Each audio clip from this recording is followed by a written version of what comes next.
Hi, everyone. It's Kelly from the Hub. It's good to see you. I'm here with Pastor Jim from Bergstrasse, and we are talking today about community.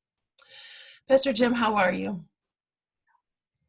I'm doing pretty good. Good. I'm doing pretty well so far. I mean, it's very challenging, but the idea of community is a good one, I think, for us today because sometimes I feel like I don't have my community that I'm used to. Because, with this idea of social distancing and having to be quarantined, shelter in place, it's hard to be with the people that I love and care about the most. And that's family, that's friends, that's people from my congregation. It's actually just people that you meet along the street. It just feels uncomfortable. And It's hard, yet it's hard to create some of that community.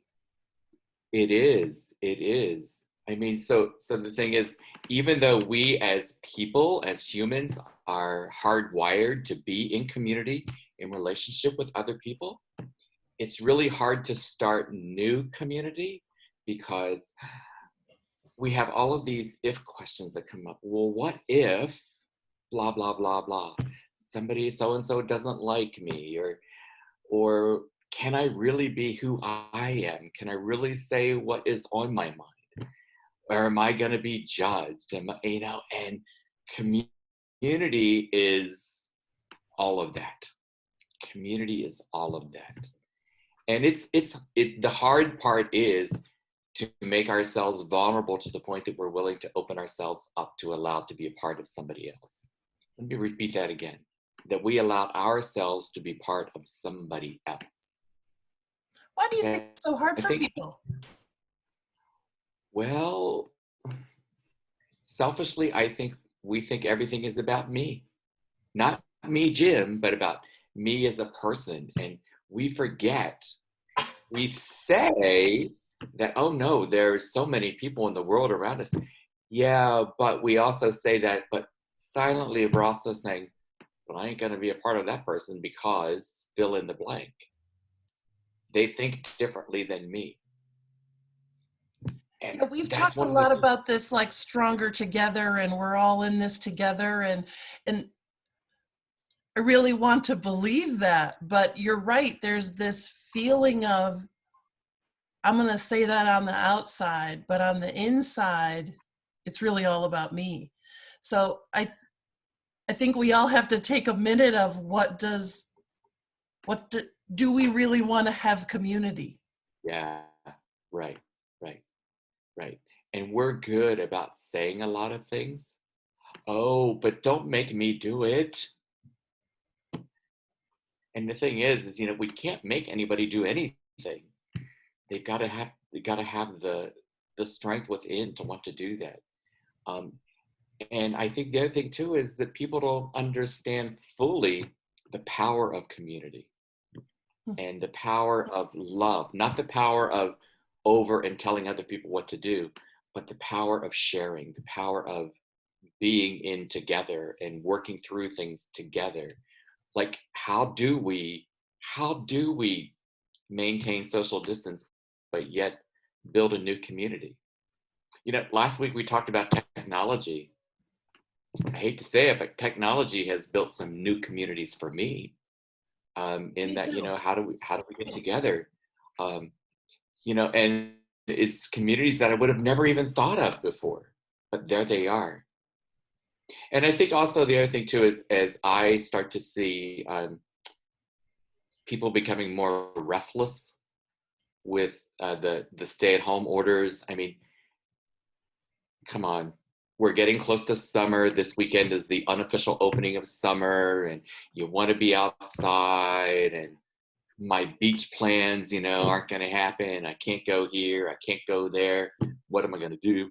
And I think there are opportunities for us to build community in different ways. Like I'm going to suggest some things to my congregation that the last couple of weeks we've been gathering on Sunday nights at 6:30, quarter 7, to ring bells to honor the people in our greater community who are the frontline people taking care of us. And that goes beyond the healthcare workers. I mean, I'm talking like the grocery store clerks, the gas station attendants, the Walmart people, people that care for one another, people who care for our dying. You know, how do we handle the grief? And we just ring bells, but we're in community together, and we stand in our parking lot, and we literally are at least 6 feet apart, and we wear face masks, and we laugh, and we have fun with it. I mean, so like the new thing that's going on here on the top of the hill in East Ephrata is we're checking out each other's face masks. Where did you get that one? I love that material. That is building community. It's how do we encourage each other to continue to live life to the best that they know how.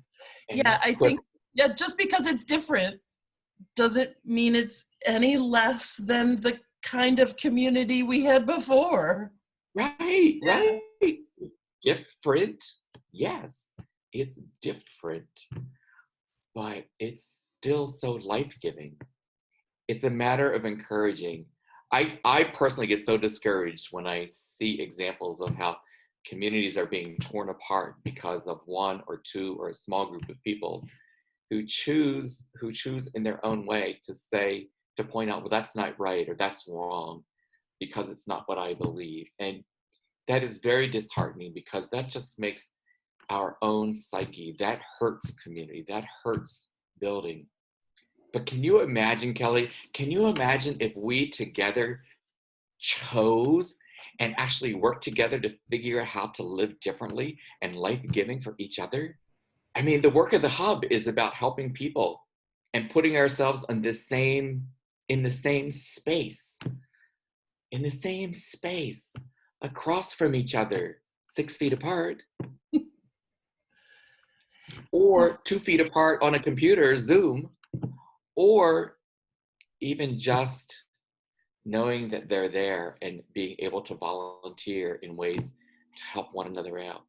And to do it because I want to do it because I care about you. And I think that's the greater message of community. How do we work together to create a safe space, a safe place for everybody? For everybody. Yeah. It's in us. It is really deep inside of us. It's just breaking that open and letting it come out to shine. Yeah, I think that's what it's truly about, because we all have that essence of good. Absolutely. It's just allowing it's allowing that to come out. Yeah. Each one of us is born for good. Each one of us is born for good. That's the best place to end this. Thank you for your time, Kelly. This is great. My favorite thing. I love it. Thank you, everybody. See you next week. Thank you. See you next week.